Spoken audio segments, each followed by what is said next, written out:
नमस्कार, सत्यार्थ न्यूज में आपका स्वागत है। सरकारी अस्पताल में मरीज की दवा लेने के बजाय उसे 2 घंटे तक अस्पताल में बैठाया गया और आखिरकार निजी अस्पताल में पहुंचने पर दवा शुरू की गई।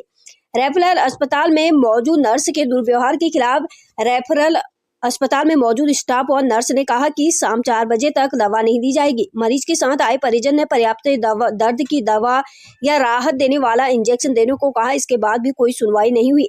अंततः परिजन को मजबूर होना पड़ा। मरीज को दूसरे प्राइवेट हॉस्पिटल में ले जाया गया। कहा जा सकता है कि राधनपुर रेफरल अस्पताल घोर लापरवाही बरत रहा है। अगर इस वक्त कोई इमरजेंसी मरीज आ जाए तो मरीज का क्या होगा? अस्पताल की निरंकुशता देखकर सवाल उठ रहे हैं।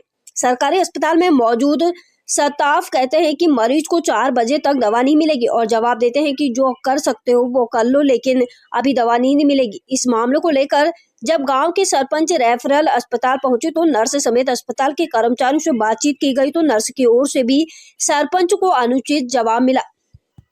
पाटन से संवाददाता गोवा भाई अहीर की रिपोर्ट।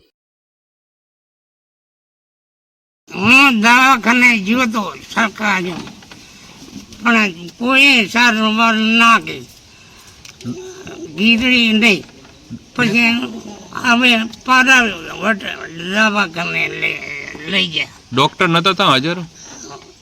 ડોક્ટર નતા હાજર સરકારીમાં? શીખર આ પૈરીને ઊભા હતા 6-7 જણા. શું કીધું એમને? એટલે કે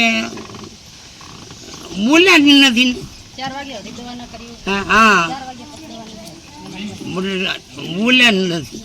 જયાબેન ભાઈ, હું ગામ સાંટલીની રહેવાસી. અમે સરકારી રેફરલમાં ગયા હતા. મારા પપ્પાના પેટમાં દુખાવાથી કોઈ દવા કરી નહીં. અમે 2 કલાક જેટલું રોકાણા, પણ કોઈ લોકોએ મારા પપ્પાને એમ પૂછવા ના આવ્યા કે તમને શું થાય છે ઘાક ના. તો ઉપરથી અમે વિડીયો બનાવતા અમારી જોડે મોબાઈલ પડાવી લીધી ને અમને એવો ધમકી દીધી એ લોકોએ કે પોલીસ અમે બોલાવશું. તો પછી એવો અમને ઉલટો એવો જવાબ આપ્યો કે તમે જે તમારે થાય તમારથી થાય અમને કરી નાખો. આવો બધો અમને જવાબ આપીને અહીંથી જતા રહો. અમે 2 કલાક રોકાણા પણ કોઈ દવા બવા કરવામાં આવી નહીં. પછી દવા કઈ જગ્યાએ કરાવવા? પ્રાઇવેટમાં દવા સારવાર લેવડાવી.